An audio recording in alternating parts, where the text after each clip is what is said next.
I never believed in fate. Love, to me, was a choice, something built, nurtured, and strengthened over time. It wasn't magic or destiny. It was effort, commitment. Then I met Emily Hale, and for the first time, I questioned everything. It was one of those nights when the city hummed with restless energy. I had just closed a deal at work, one of those cutthroat negotiations that left me drained yet satisfied. My colleagues suggested a celebratory drink, but the last thing I wanted was to sit in a high-end bar listening to lawyers boast about their billable hours. Instead, I found myself in a quiet, dimly lit place downtown, nursing a whiskey, unwinding alone. That's when I saw her. She sat at the far end of the bar, stirring a cocktail with a vacant, almost disappointed look in her eyes. She was beautiful in an unconventional way. Messy brown hair that she kept tucking behind her ear, a face full of quiet intensity. She wasn't trying to be noticed. But I noticed her. I don't know what made me walk over, but I did. "Rough night?" I asked, taking the seat next to her. She gave me a quick, assessing glance, then exhaled. You could say that. Her voice was low, smooth, with just a hint of frustration. "Want to talk about it?" She smirked, stirring her drink again. "What are you, a therapist?" "Corporate lawyer. Close enough." That made her laugh. A real, genuine laugh. She tilted her head toward me, finally meeting my eyes fully.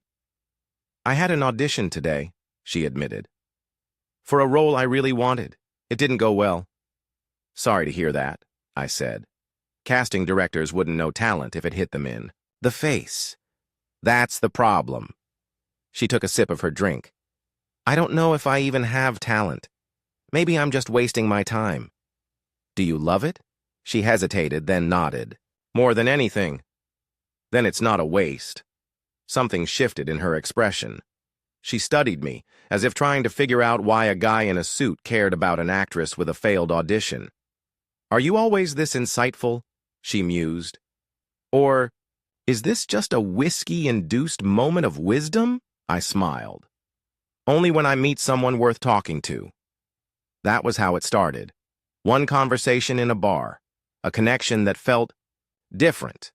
I didn't know that night would change my life, but it did. Emily had a way of making the world feel alive. She wasn't like the people I worked with, polished, strategic, careful with their words. She was raw, passionate, unapologetic. She could spend hours talking about the power of a well-written script, how a single expression could tell a story without words. I never cared about movies before her, but the way she talked about them made me want to understand. We fell into each other quickly. I admired her ambition. She said she admired my stability. "You're so sure of yourself, Nick," she told me once, her fingers tracing idle patterns on my chest as we lay in bed. "I envy that." "You're the brave one," I told her, "chasing something most people are too scared to even try for." She smiled against my skin. "We make a good team, huh?" At the time, I believed her. I wanted to give Emily everything. As her auditions turned into small roles, I was there for every victory and every heartbreak. I celebrated when she got callbacks, held her when she cried over rejections. When she worried about money, I reassured her. "Focus on acting. I'll handle the rest." I covered her rent when she struggled, paid for her acting classes, introduced her to people who could help her career. None of it felt like a sacrifice. I wanted to see her succeed. And for a while, it seemed like we had it all. We moved in together. I bought us a house, something quiet, peaceful, perfect for the life I imagined we'd build. She loved it, or at least she pretended to. "This place is incredible," she said, running her fingers along the kitchen counter. "You always know exactly what I need, don't you?" At the time, I thought she meant it. Things started changing in ways I couldn't quite define. Emily became more restless, more distracted. The way she talked about acting was different. It wasn't just passion anymore. It was hunger. She stopped asking about my day.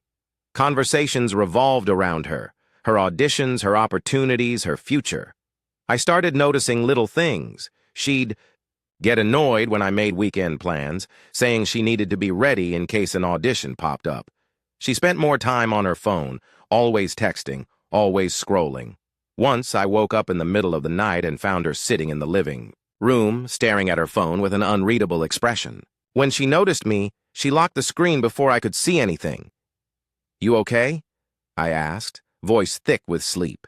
She smiled, but it didn't reach her eyes. "Yeah, just couldn't sleep. I didn't push. Maybe I should have." Then came the role that changed everything. Emily got an audition for a major film, one directed by Vincent Clark, a powerhouse in the industry. His films won awards. His actors became stars. When she got the call that she landed the lead, she practically screamed. She jumped into my arms, wrapping her legs around me, laughing breathlessly. "This is it, Nick," she gasped. "This is my big break." I had never seen her so happy. I kissed her forehead, holding her tight. "I'm proud of you, Em. You deserve this." And I meant it. I didn't know then that this role wouldn't just take her away from me. It would take everything. The morning Emily got the role, she was radiant. I had never seen her that alive, that electric. She glowed, vibrating with excitement, already picturing herself on set, already dreaming about what was next. I was proud, truly. I told myself this was everything we had worked for, everything I had supported her through. I didn't know then that this was the beginning of the end. The first few weeks of filming, she was still Emily. She'd come home late, exhausted but excited, throwing herself onto the couch and kicking, off her heels. "I swear, Nick, this director is a genius. The way he sees a scene, it's like he's already inside the character's mind. It's terrifying, but also exhilarating." She'd describe every moment. How the lighting made her feel, how the camera captured her, how Vincent Clark understood her in a way no one else ever had. At first, I was happy for her. She deserved to be excited. She deserved to feel seen. But then she stopped talking. She still came home late, but instead of sinking into my arms, she'd go straight to the bedroom. If I asked about her day, she'd give clipped answers, her voice tight.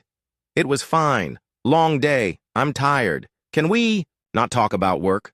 It felt like she was pulling away, piece by piece, day by day. I noticed the little things first. The way she started carrying herself differently. Head higher, movements sharper, more intentional. The way she spoke, as if each word had been rehearsed. The way she stopped needing me. I was used to being her rock, the person she turned to when things got hard. Now, she didn't need comfort. She didn't need me. She made decisions without asking. She booked meetings, events, rehearsals that bled into our weekends without even a mention. One night, I set the table, made her favorite pasta, poured wine. When she finally walked through the door, she barely looked at it. "Did you eat?" I asked. She gave a distracted nod. "We grabbed something after the shoot." She had stopped coming home hungry. She had stopped coming home looking for me. It was at one of Vincent Clark's private parties, a small, exclusive gathering for the cast and select guests. Emily insisted I come. "You'll love it," she said. "It's a whole new world, Nick." That was the problem. It wasn't our world. It was hers, and I was just a guest in it. The house was extravagant, Hollywood excess at its finest. Music pulsed. Through the walls, glasses clinked, laughter echoed in every corner.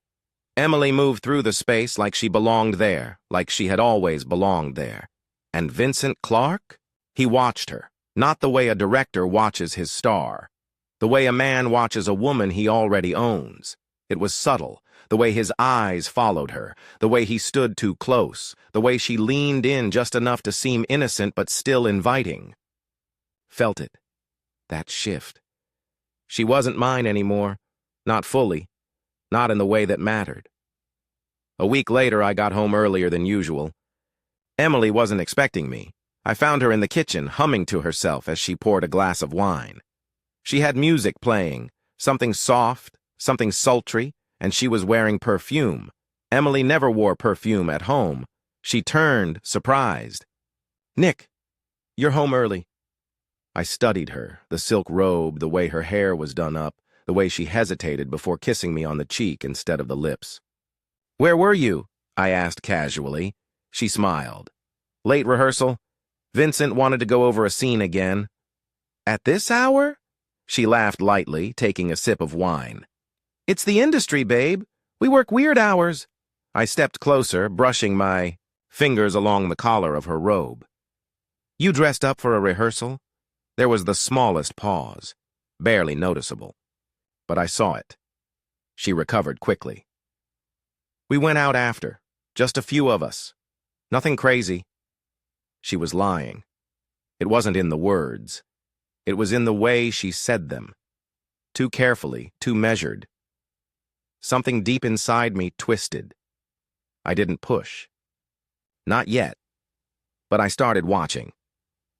After that night, the tension grew. She started staying out later.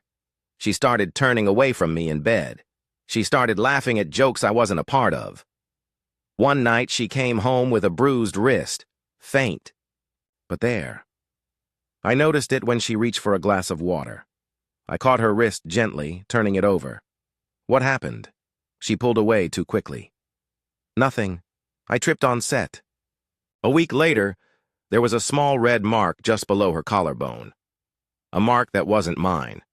She didn't even bother covering it. It wasn't just infidelity. It was defiance. I didn't catch her in bed with him.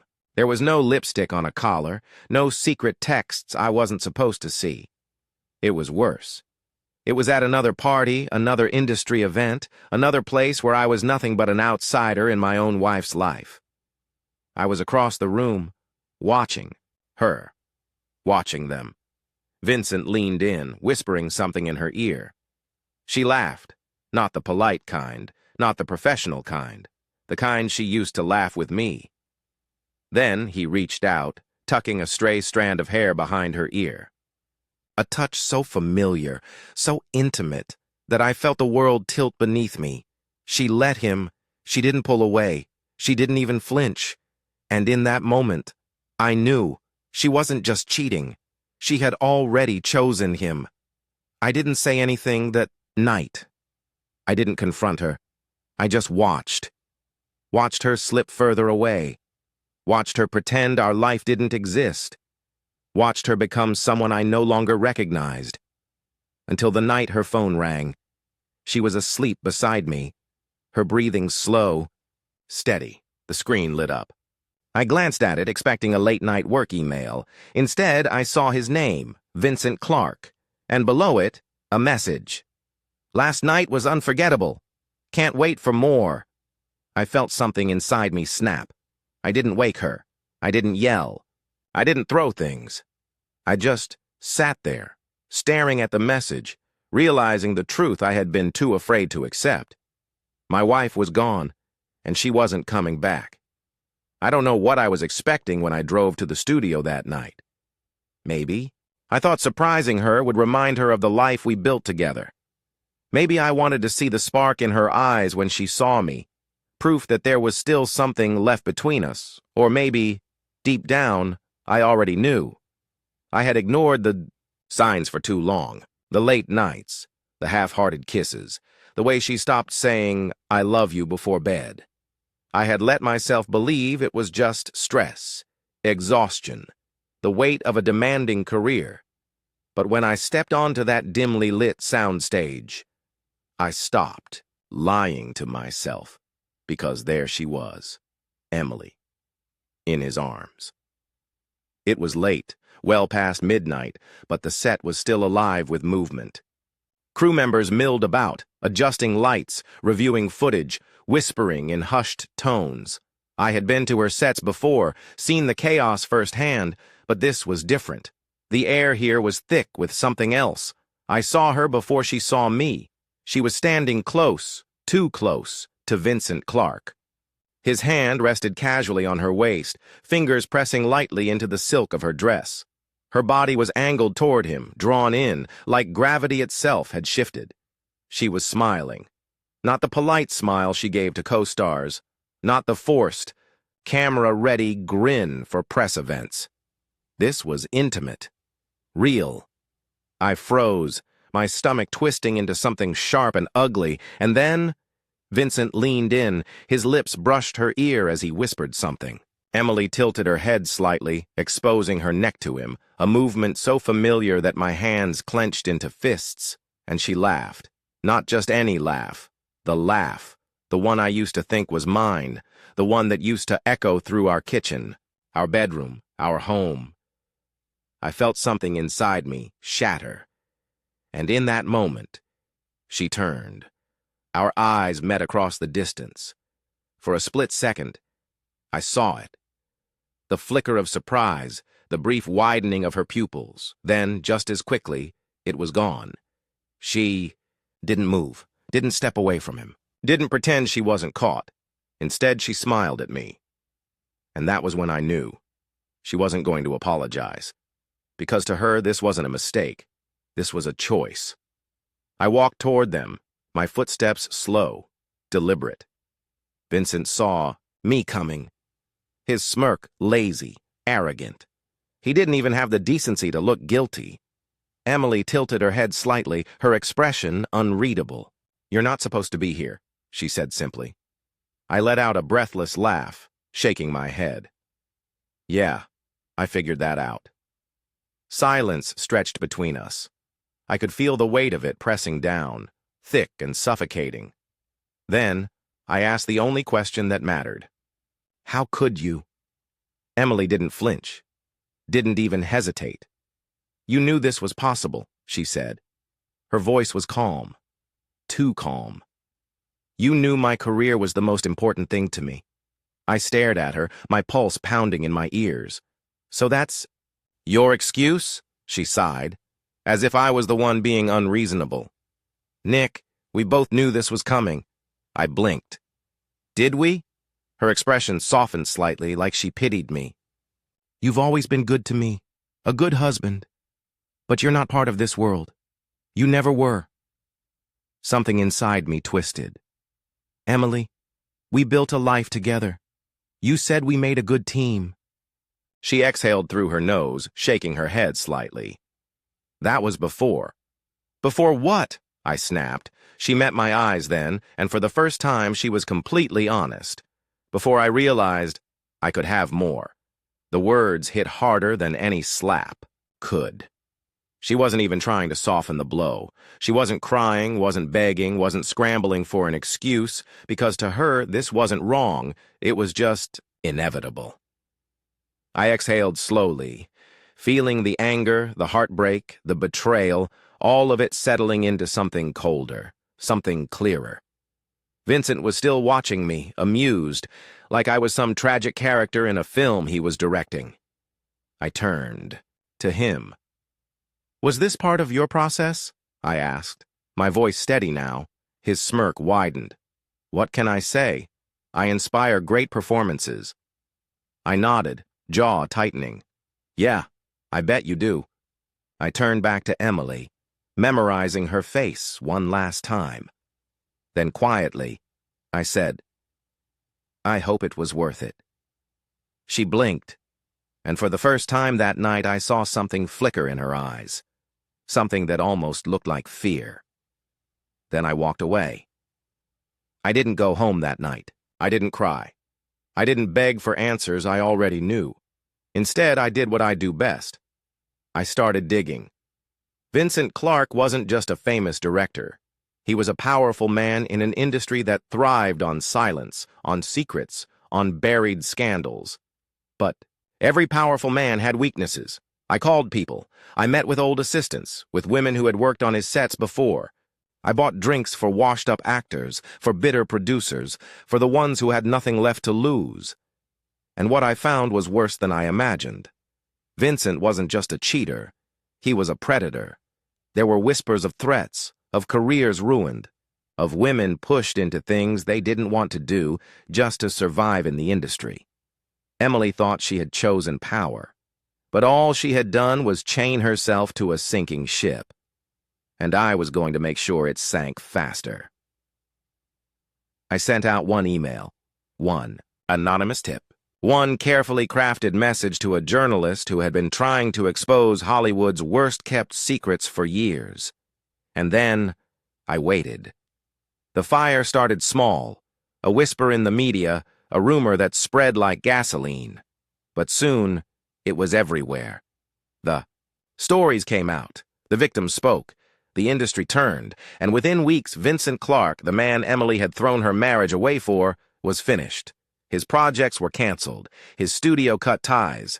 His name became radioactive. And Emily, her big break, the movie she had sacrificed everything for, was shut down. She was no longer the rising star. She was collateral damage, and she knew exactly who was responsible. I never set out to ruin her. In the beginning, all I wanted was the truth. But the truth wasn't enough, not after what she did. Not after the way she looked at me, so indifferent, so sure of her choice, so confident that I would simply fade into the background while she walked into her perfect life. She thought she had won. She thought she had left me behind. She had no idea what I was capable of. It started with whispers, anonymous accusations, rumors that spread like wildfire. Then came the articles, the official investigations. Vincent Clark wasn't just an adulterer. He was a predator. The testimonies poured in, assistants, actresses, interns, women who had been cornered in hotel rooms, who had been manipulated, who had been promised roles in exchange for their silence. He had operated for years, untouchable in his power, until now. The studio cut ties. His latest projects were shut down overnight. His friends, those who had once protected him, began to distance themselves, watching his empire crumble. And with him, Emily fell too.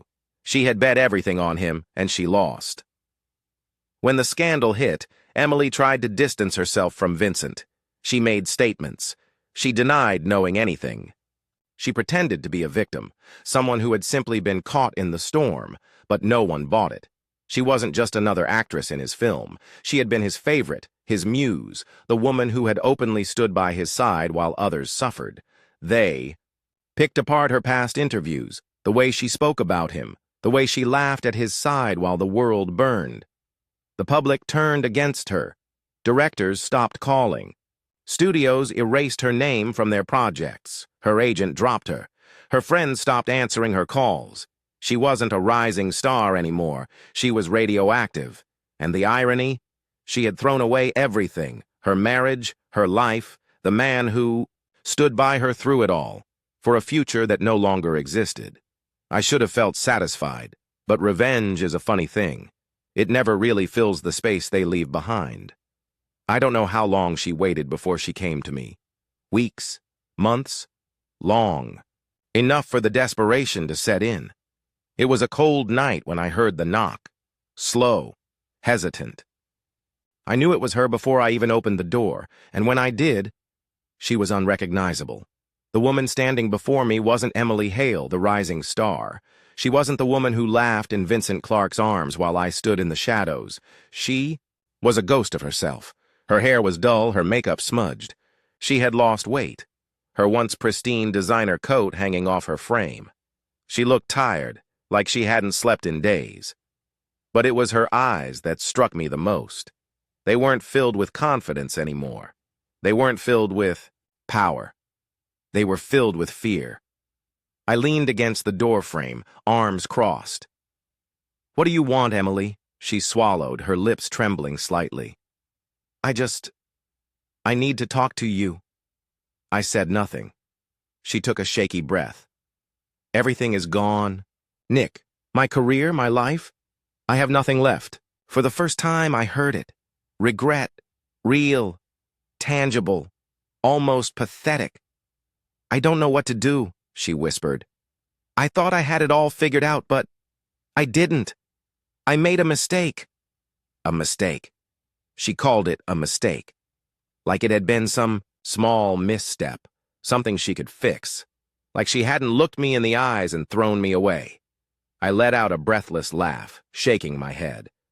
"Wow," she flinched. "Nick, you don't get to say my name like that." I cut her off, my voice sharper. "Than I intended, not after everything." She closed her eyes for a second, like she was trying to hold herself together. "I thought I was making the right choice. I took a step forward, my voice quieter now. You thought what? That I would just disappear? That I would sit back and let you destroy me? She blinked rapidly, her breathing uneven. I didn't mean to. But you did, I said coldly.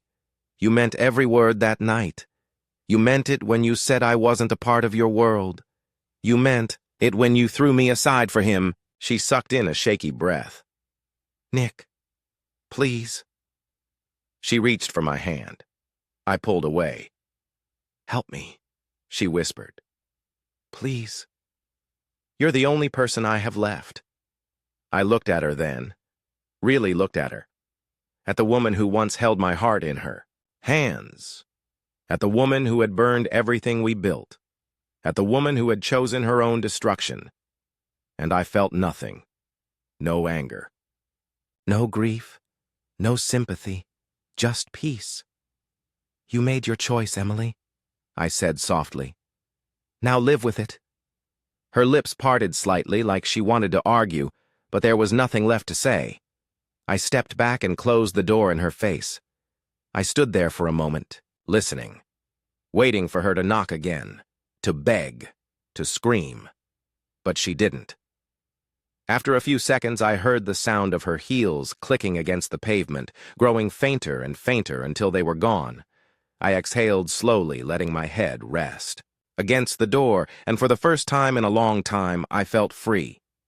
She thought she could trade me for fame. She thought she could choose glory over love. She thought she could win.